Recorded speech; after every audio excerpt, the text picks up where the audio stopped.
ಇನ್ನು ಕೊನೆಯ ಕ್ಷಣದಲ್ಲಿ ಮಂಕಾಳು ವೈದ್ಯಗೆ ಗುಡ್ ನ್ಯೂಸ್ ಸಿಕ್ಕಿದೆ. ಮಂಕಾಳು ವೈದ್ಯಗೆ ಡೆಪ್ಯೂಟಿ ಸ್ಪೀಕರ್ ಸ್ಥಾನ ನೀಡಲಾಗ್ತಾ ಇದೆ. ಮಂಕಾಳು ವೈದ್ಯ ಅವರನ್ನ ಸಂಪುಟದಿಂದ ಕೈ ಬಿಡಲಾಗಿತ್ತು ವೀಕ್ಷಕರೇ. ಫಸ್ಟ್ ಲಿಸ್ಟ್ ನಲ್ಲಿ ಅವರ ಹೆಸರಿತ್ತು. ಅದಾದ್ಮೇಲೆ ಮಂಕಾಳು ವೈದ್ಯ ಅವರ ಹೆಸರು ಚೇಂಜ್ ಆಗೋಯ್ತು. ಕೇಳಿದ್ರೆ ಟೈಪಿಂಗ್ ಮಿಸ್ಟೇಕ್ ಅಂತ ಬಂತು. ರೀಸನು ಡೆಲ್ಲಿ ಕಡೆಯಿಂದ ನಾವು ಟೈಪ್ ಮಾಡುವಾಗ ಮಿಸ್ಟೇಕ್ ಮಾಡಿಬಿಟ್ವಿ ಅಂತ. ಆ ಸ್ಥಾನಕ್ಕೆ ಎಸ್ ಮಲ್ಲಿಕಾರ್ಜುನ್ ಅವರ ಹೆಸರನ್ನ ಸೇರಿಸಿದ್ರು. ಆದರೆ ಈಗ ಮಂಕಾಳು ವೈದ್ಯ ಅವರಿಗೆ ಡೆಪ್ಯೂಟಿ ಸ್ಪೀಕರ್ ಸ್ಥಾನವನ್ನು ನೀಡಲಾಗ್ತದೆ. ಯಾರು ಎಸ್ ಪೊನ್ನಣ್ಣ ಅವರಿಗೆ ಡೆಪ್ಯೂಟಿ ಸ್ಪೀಕರ್ ಸ್ಥಾನವನ್ನು ನೀಡಲಾಗಿತ್ತು, ಅದೇ ಸ್ಥಾನವನ್ನು ಈಗ ಮಂಕಾಳು ವೈದ್ಯ ಅವರಿಗೆ ನೀಡಲಾಗ್ತಾ ಇದೆ. ಸಚಿವ ಸ್ಥಾನ ವಂಚಿತ ಮಂಕಾಳು ವೈದ್ಯಗೆ ಸ್ಥಾನವನ್ನು ನೀಡಲಾಗ್ತಾ ಇರ್ತಕ್ಕಂಥದ್ದು.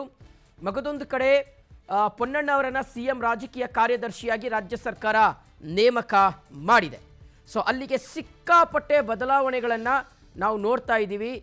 ಇದೇ ಫೈನಲ್ ಅಂತ ಹೇಳೋದಕ್ಕೂ ನಮಗೂ ಸಹ ಆ ಒಂದು ಕಾನ್ಫಿಡೆನ್ಸ್ ಬರ್ತಾ ಇಲ್ಲ ವೀಕ್ಷಕರೇ. ಯಾಕೆ ಈ ರೀತಿಯಾದಂಥ ಗೊಂದಲಗಳು ನಿರ್ಮಾಣ ಆಗ್ತಾ ಇದೆ ಖಂಡಿತವಾಗ್ಲೂ ಸಹ ಗೊತ್ತಾಗ್ತಾ ಇಲ್ಲ. ಇಷ್ಟು ಚೇಂಜಸ್ ಅನ್ನುವಂಥದ್ದು ಖಂಡಿತವಾಗ್ಲೂ ಪಕ್ಷದ ಮೇಲೆ ಮತ್ತು ಸರ್ಕಾರದ ಮೇಲೆ ವ್ಯತಿರಿಕ್ತ ಪರಿಣಾಮ ಬೀರೋದ್ರಲ್ಲಿ ಯಾವುದೇ ರೀತಿಯಾದಂಥ ಅನುಮಾನ ಇಲ್ಲ ಅನ್ನುವ ರೀತಿಯಾದಂಥ ಚರ್ಚೆಗಳು ಶುರುವಾಗ್ತಾ ಇದೆ. ಮಗದೊಂದು ಕಡೆ ಇದೆಲ್ಲೋ ಒಂದು ಕಡೆ ಪ್ರತಿಪಕ್ಷಗಳಿಗೆ ಆಹಾರ ಆಗೋದ್ರಲ್ಲಿ ಯಾವುದೇ ರೀತಿಯಾದಂಥ ಅನುಮಾನ ಇಲ್ಲ. ಹೇಳಿ ಕೇಳಿ ನಾಳೆಯಿಂದ ಅಧಿವೇಶನ ಆರಂಭವಾಗ್ತಾ ಇದೆ.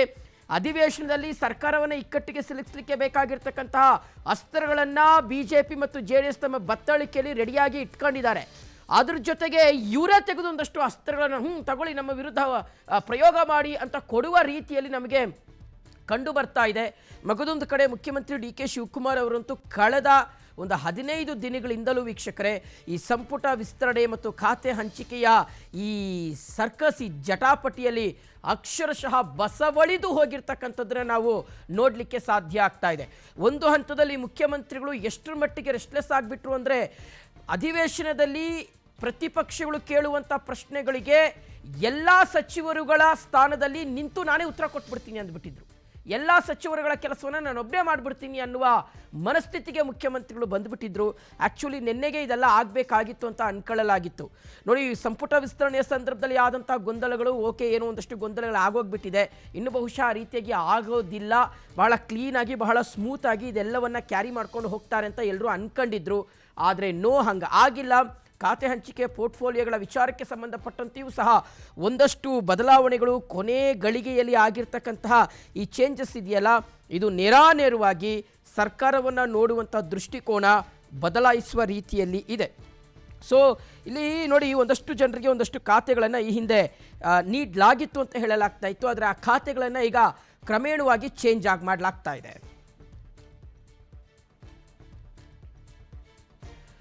ರೈಟ್, ಇದ್ರ ಬಗ್ಗೆ ಡೀಟೇಲ್ಸ್ ಕೊಡ್ತಾರೆ ನಮ್ಮ ಪ್ರತಿನಿಧಿ ತಿಮ್ಮೇಗೌಡ. ಈಗ ಲೈವ್ ಅಲ್ಲಿ ಕನೆಕ್ಟ್ ಆಗ್ತಾ ಇದ್ದಾರೆ. ತಿಮ್ಮೇಗೌಡ, ಸಾಕಷ್ಟು ಗೊಂದಲಗಳನ್ನು ನಾವು ಗಮನಿಸ್ತಾ ಇದ್ದೀವಿ, ಸಾಕಷ್ಟು ಚೇಂಜಸ್ ಅನ್ನ ನೋಡ್ತಾ ಇದ್ದೀವಿ. ಸಂಪುಟ ವಿಸ್ತರಣೆಯಿಂದ ಹಿಡಿದು ಈ ಪೋರ್ಟ್ಫೋಲಿಯೋಗಳ ಹಂಚಿಕೆಯವರೆಗೂ ಸಹ ಒಂದು ನಿರ್ಧಾರಕ್ಕೆ ಸ್ಟಿಕ್ ಆನ್ ಆಗ್ಲಿಕ್ಕೆ ಸಾಧ್ಯ ಆಗ್ತಾ ಇಲ್ಲ ಅಂತ.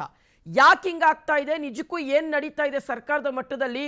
ಏನೋ ಒಂದಷ್ಟು ಚೇಂಜಸ್ ಅಂತೆ, ಖಂಡಿತವಾಗ್ಲೂ ಆ ಚೇಂಜಸ್ ಅಲ್ಲಿಗೆ ನಿಲ್ಲುತ್ತಾ ಅಥವಾ ಮತ್ತೊಂದಿಷ್ಟು ಚೇಂಜಸ್ಗಳನ್ನು ನೋಡಲಿಕ್ಕೆ ಸಾಧ್ಯ ಆಗುತ್ತಾ? ಏನಾಗ್ತಾ ಇದೆ ಅಂತ ತಿಮ್ಮೇಗೌಡ?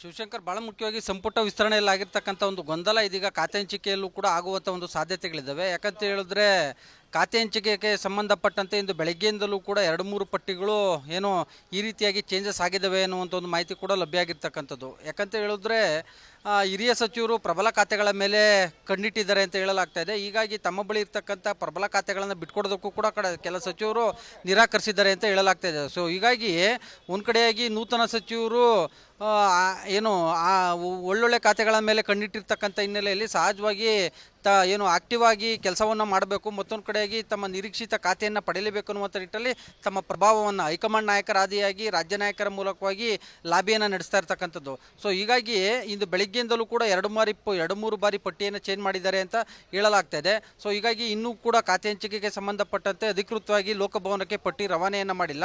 ಈ ಎಲ್ಲ ಬೆಳವಣಿಗೆಗಳ ನಡುವೆ ಇದೀಗ ಮುಖ್ಯಮಂತ್ರಿ ಡಿ ಕೆ ಶಿವಕುಮಾರ್ ಅವರು ಸಚಿವರ ಜೊತೆ ಸಭೆಯನ್ನು ಆರಂಭ ಮಾಡಿರ್ತಕ್ಕಂಥದ್ದು. ಸಭೆಯಲ್ಲಿ ಬಹಳ ಮುಖ್ಯವಾಗಿ ಕಾವೇರಿ ಇಶ್ಯೂ ಮತ್ತು ಮತ್ತೊಂದು ಕಡೆಗೆ ನಾಳೆಯಿಂದ ಆರಂಭವಾಗುವ ವಿಧಾನಮಂಡಲ ಅಧಿವೇಶನದಲ್ಲಿ ವಿಪಕ್ಷಗಳ ಒಂದು ಆರೋಪ ಮತ್ತು ಪ್ರಶ್ನೆಗಳಿಗೆ ಯಾವ ರೀತಿಯಾಗಿ ಉತ್ತರವನ್ನು ಕೊಡಬೇಕು ಅನ್ನುವಂಥದ್ರ ಬಗ್ಗೆ ಕೂಡ ಚರ್ಚೆಯನ್ನು ಮಾಡ್ತಾ ಇದ್ದಾರೆ. ಭಾಳ ಮುಖ್ಯವಾಗಿ ಕೆಲ ಹಿರಿಯ ಸಚಿವರ ಖಾತೆಗೂ ಕೂಡ ಬದಲಾವಣೆ ಮಾಡಲಾಗುತ್ತೆ ಅಂತ ಹೇಳಲಾಗ್ತದೆ. ರಾಮಲಿಂಗಾರೆಡ್ಡಿ ಅವರಿಗೆ ಜಲಸಂಪನ್ಮೂಲ ಖಾತೆ ಬದಲು ಅರಣ್ಯ ಖಾತೆಯನ್ನು ಕೊಡ್ತಾರೆ ಅಂತ ಹೇಳಲಾಗ್ತದೆ.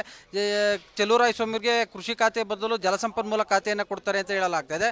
ಮತ್ತೊಂದು ಕಡೆಯಾಗಿ ನರೇಂದ್ರ ಸ್ವಾಮಿಯವರಿಗೆ ಕೃಷಿ ಖಾತೆಯನ್ನು ಕೊಡ್ತಾರೆ ಅಂತ ಹೇಳಲಾಗ್ತದೆ.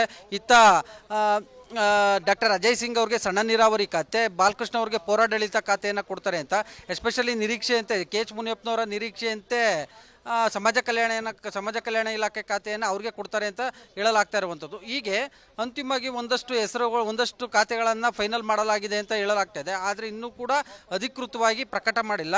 ಇದೇ ವಿಚಾರವಾಗಿ ಇದೀಗ ಸಚಿವರ ಜೊತೆ ಅನೌಪಚಾರಿಕವಾಗಿ ಮಾತನಾಡ್ತಾ ಇರುವಂಥ DK ಶಿವಕುಮಾರ್ ಅವರು ಯಾವ ಇಲಾಖೆಗಳ ಖಾತೆಗಳನ್ನು ತಮಗೆ ನೀಡಲಾಗುತ್ತೆ ಅನ್ನುವಂಥದ್ರ ಬಗ್ಗೆ ಕೂಡ ಮಾಹಿತಿಯನ್ನು ನೀಡ್ತಾರೆ ಅನ್ನುವಂಥ ಒಂದು ಮಾಹಿತಿ ಕೂಡ ಸದ್ಯಕ್ಕೆ ಲಭ್ಯ ಆಗಿರ್ತಕ್ಕಂಥದ್ದು.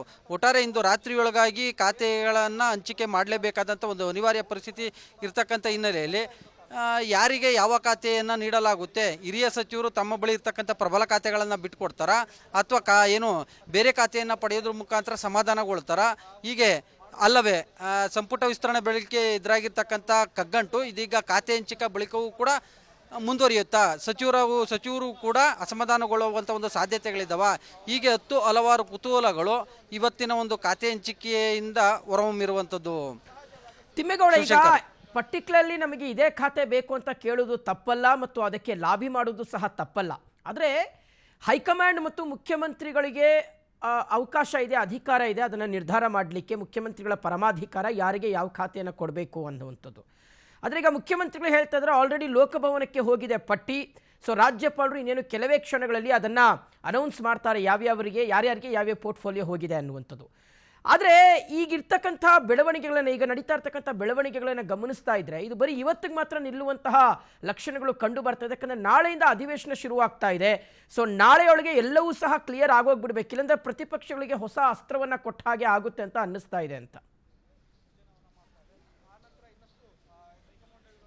ಖಂಡಿತವಾಗಿಯೂ ಶಿವಶಂಕರ್, ಇವತ್ತು ರಾತ್ರಿ ಒಳಗಾಗಿ ಎಲ್ಲ ಗೊಂದಲಗಳಿಗೂ ಕೂಡ ತೆರೆ ಬೀಳುವಂಥ ಒಂದು ಸಾಧ್ಯತೆಗಳಿದ್ದಾವೆ. ಯಾಕಂತ ಹೇಳಿದ್ರೆ ಒಂದು ಕಡೆಯಾಗಿ ಸಚಿವ ಸಂಪುಟ ವಿಸ್ತರಣೆ ಬಳಿಕ ಅಸಮಾಧಾನಿತರ ಒಂದು ಮುನಿಸು, ಮತ್ತೊಂದು ಕಡೆಗೆ ಬಂಡಾಯ ಚಟುವಟಿಕೆಗಳು ಗರಿಗೆದರಿರ್ತಕ್ಕಂಥದ್ದು, ಒಂದು ಕಡೆಯಾಗಿ ಬಂಡಾಯ ಶಮನ ಮಾಡಲೇಬೇಕಾದಂಥ ಒಂದು ಅನಿವಾರ್ಯ ಪರಿಸ್ಥಿತಿ, ಮತ್ತೊಂದು ಕಡೆಗೆ ಇತ್ತ ವಿಧಾನಮಂಡಲ ಅಧಿವೇಶನದಲ್ಲಿ ವಿಪಕ್ಷಗಳಿಗೆ ಕೌಂಟರ್ ಕೊಡುವಂಥ ಒಂದು ಪ್ರಸಂಗ, ಅಂದರೆ ಕೌಂಟರ್ ಕೊಡಲೇಬೇಕಾದಂಥ ಒಂದು ಅನಿವಾರ್ಯತೆ. ಸೊ ಹೀಗಾಗಿ ಈ ಎರಡೂ ವಿಚಾರಗಳನ್ನು ಮನದಟ್ಟು ಮಾಡಿಕೊಂಡು ಖಾತೆ ಹಂಚಿಕೆ ಮಾಡಲೇಬೇಕಾದಂಥ ಒಂದು ಪರಿಸ್ಥಿತಿ CM ಮುಂದಿರ್ತಕ್ಕಂಥದ್ದು. ಹೀಗಾಗಿ ಇವತ್ತು ರಾತ್ರಿಯೊಳಗಾಗಿ ಖಾತೆ ಹಂಚಿಕೆ ಆಗುವಂಥ ಒಂದು ಸಾಧ್ಯತೆಗಳಿದ್ದಾವೆ. ನಿರೀಕ್ಷಿತ ಅಂದರೆ ಖಾತೆ ಹಂಚಿಕೆಗೆ ಸಂಬಂಧಪಟ್ಟಂತೆ ಈಗಾಗಲೇ ಹೈಕಮಾಂಡ್ ನಾಯಕರ ಜೊತೆಗೂ ಕೂಡ ಚರ್ಚೆಯನ್ನು ಮಾಡಿದ್ದಾರೆ ಅಂತ ಹೇಳಲಾಗ್ತದೆ. ಇನ್ನೇನು ಅಂದರೆ ಇವತ್ತು ಸಂಜೆಯೊಳಗಾಗಿ ಮುಖ್ಯಮಂತ್ರಿ DK ಶಿವಕುಮಾರ್ ಅವರು ಲೋಕಭವನಕ್ಕೆ ಪಟ್ಟಿಯನ್ನು ರವಾನೆ ಮಾಡ್ತಾರೆ ಅನ್ನುವಂಥ ಒಂದು ಮಾಹಿತಿ ಕೂಡ ಲಭ್ಯ ಆಗಿರ್ತಕ್ಕಂಥದ್ದು.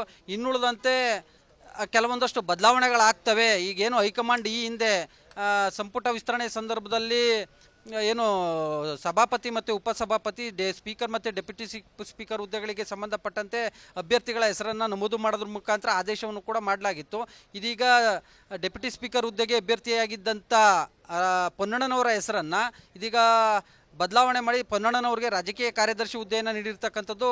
ಇದೀಗ ರಾಜಕೀಯವಾಗಿ ಒಂದಷ್ಟು ಬದಲಾವಣೆಗಳಾಗ್ಬೋದು, ಸಂಪುಟದಲ್ಲೂ ಕೂಡ ಒಂದಷ್ಟು ಬದಲಾವಣೆಗಳಾಗ್ತವ ಅನ್ನುವಂಥ ಒಂದು ಚರ್ಚೆಗೆ ಇದೊಂದು ರೀತಿ ನಾಂದಿ ಆಡಿದೆ ಅಂದರೆ ತಪ್ಪಾಗಲಿಕ್ಕಿಲ್ಲ Shivashankar. Okay Thimmegowda, thank you ತಮ್ಮೆಲ್ಲ ಡೀಟೇಲ್ಸ್ಗಾಗಿ.